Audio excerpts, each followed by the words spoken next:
इस सभागार में उपस्थित हमारे आदरणीय सहयोगी, हमारे बाहर से आए हुए अतिथि विद्वान और प्रिय छात्रों और शोध छात्राओं, जावेद साहब कह रहे थे कि अपने गुरु के सामने और गुरुओं के सामने मैं घबरा जाता हूँ। मैं तो शिष्यों के सामने भी घबरा जाता हूँ। तो समय का दबाव मुझसे बिल्कुल नहीं झेलता। कोई कहे कि जल्दबाजी में ये काम करो तो मुझसे कभी होता ही नहीं है, फिर मैं छोड़ देता हूँ कि नहीं, अब मैं नहीं करूँगा। लेकिन और दूसरी चीज ये कि मैं जिंदगी में पहली बार किसी कार्यक्रम की अध्यक्षता कर रहा हूँ।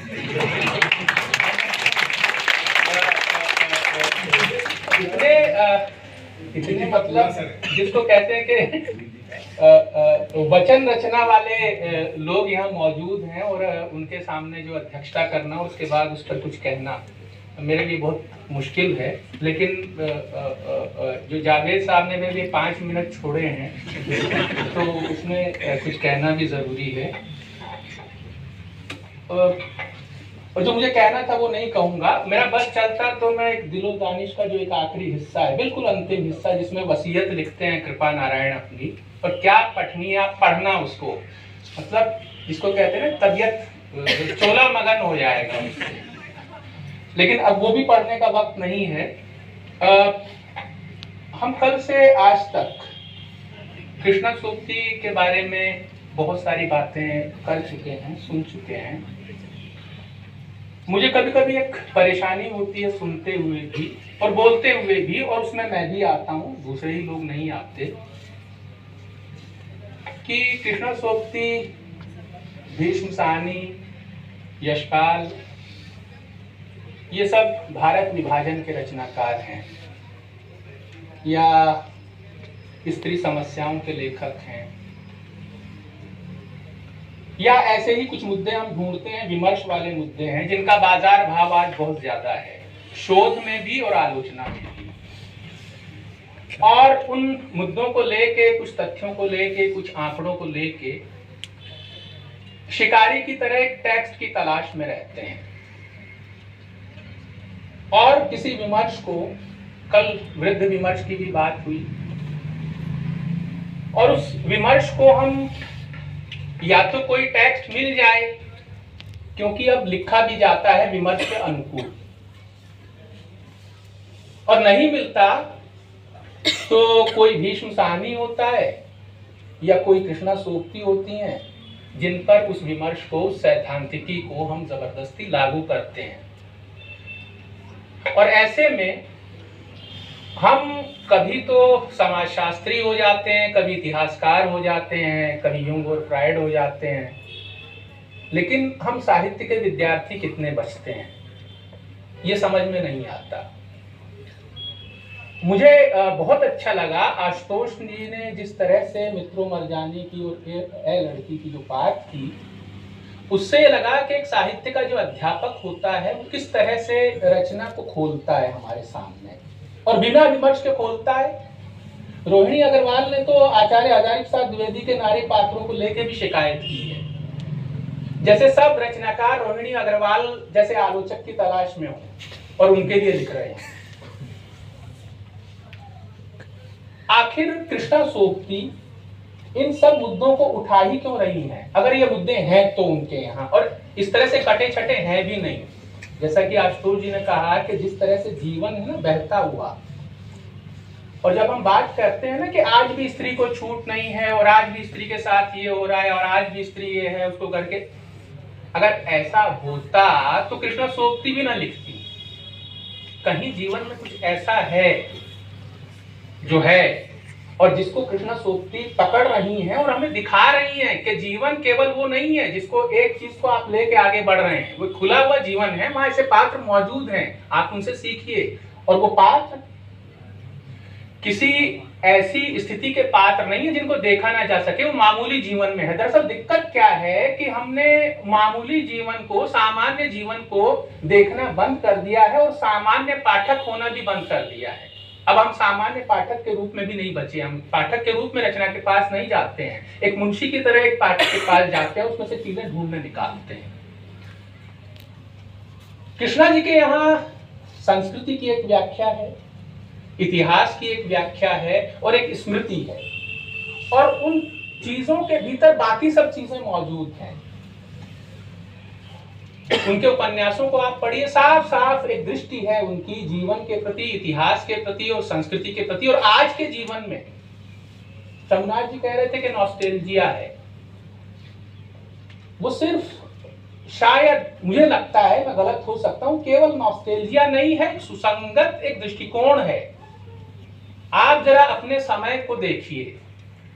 उसमें इतिहास और संस्कृति किस रूप में व्याख्यायित की जा रही है, और कृष्णा सोबती इतिहास और संस्कृति को क्या मानती हैं, और उस इतिहास और संस्कृति को किस रूप में हमारे सामने प्रस्तुत करना चाहती हैं, और स्मृति की उसमें क्या भूमिका है। तो उस नॉस्टैल्जिया का अर्थ भी खुलेगा कि वो नॉस्टैल्जिया उनका है क्या। आप अपने समय के संस्कृति विमर्श को देखिए, राजनीति को देखिए, इतिहास को किस तरह से बनाने का दावा किया जा रहा है उसको देखेंगे अगर, और कृष्णा सोबती को पढ़ेंगे तो जिंदगी नामा का जो शुरुआत उन्होंने की है, जिस तरह से कल कोट किया गया था, डॉक्टर नाजिश बेगम ने उस हिस्से को कोट किया था इतिहास वाले को, कि इतिहास है क्या। और जब वो मामूली लोगों को उठाती हैं उस इतिहास के भीतर, तो हमें समझ में आता है कि इतिहास के प्रति उनका एक रवैया है, और समझाने का भी एक रवैया अपने पाठकों को। संस्कृति की वो बात करते हैं, एक लंबी कविता है जिंदगी नामा के शुरू में, बहुत लंबी कविता और अद्भुत कविता है, और वो एक इतिहास है पूरा, जिसे आप अविभाजित हिंदुस्तान कहते हैं, जिसे आप पंजाब कहते हैं, उसका एक पूरा इतिहास है। उसमें नदियां, उसमें बहुत सेंसुअसनेस भी है पूरी। एक चित्रा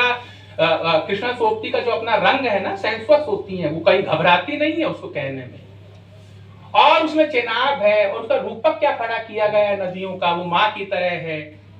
उसके स्तन से दूध की बूंदें छलक रही हैं जैसे नदियों से, और जिस तरह से उसको, और अंत में आते आते वो ये बताती हैं कि अब वो नहीं है, अब वो स्थिति नहीं है। और जब वो ये कहती है कि अब वो स्थिति नहीं है, तो हमें समझ जाना चाहिए कि जिस समय में वो स्थितियां बिगाड़ी जा रही हैं, कम रह गई हैं, बदला जा रहा है सब कुछ, तो जैसे आप, ठीक है, विमर्श साहित्य को हमेशा प्रासंगिक बनाते हैं, ये हमारे लिए जरूरी है, लेकिन अगर समग्रता में कृष्णा सोबती की रचनाओं को देखें, उनके पात्रों को हम पढ़ें, और उनके संयोजन, दरअसल उनकी बहुत बड़ी भूमिका है कि वो उसको रखती कैसे हैं, योजना कैसे करती हैं पात्रों की, और कैसे रख देती हैं। और केवल इतना ही नहीं है कि टक्कर बहुत लेती हैं वो, पुरुष सत्ता अगर कहीं है और स्त्री उससे बात कर रही है, तो जरा उनके संवादों को आप देखिए, खासतौर से दिलो दानिश में वो कृपा नारायण और महक बानो, एक तो ब्याहता बीवी है कुटुंब, और दूसरी जो महक बानो है, वो जिस तरह से कृपा नारायण से मुंशी, वो वकील तो कृपा नारायण है, लेकिन वो कहीं हल्की नहीं पड़ती है, और जिस तरह से प्रतीकों में वो बात करती है, जब वो समझ जाती है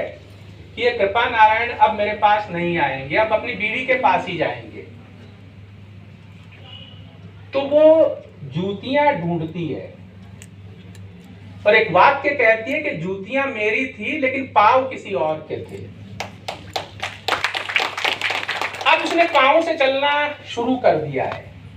और पहली बार वो घर के बाहर निकलती है, उस ताले को खोलती है, उसमें एक प्रक्रिया है, जीवन में किस तरह से बद्रू को बद्री नारायण बनाया जा रहा है। निर्णय कोई नहीं है कृष्णा सोबती का कि वो अच्छा हो रहा है या बुरा हो रहा है, लेकिन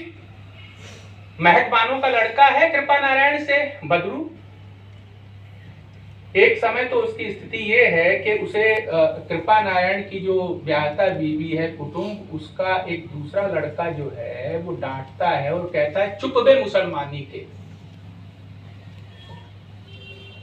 वो लड़का कृपा नारायण को अब्बा कहता है कि मैं, एक दिन शिकायत करता है कि स्कूल में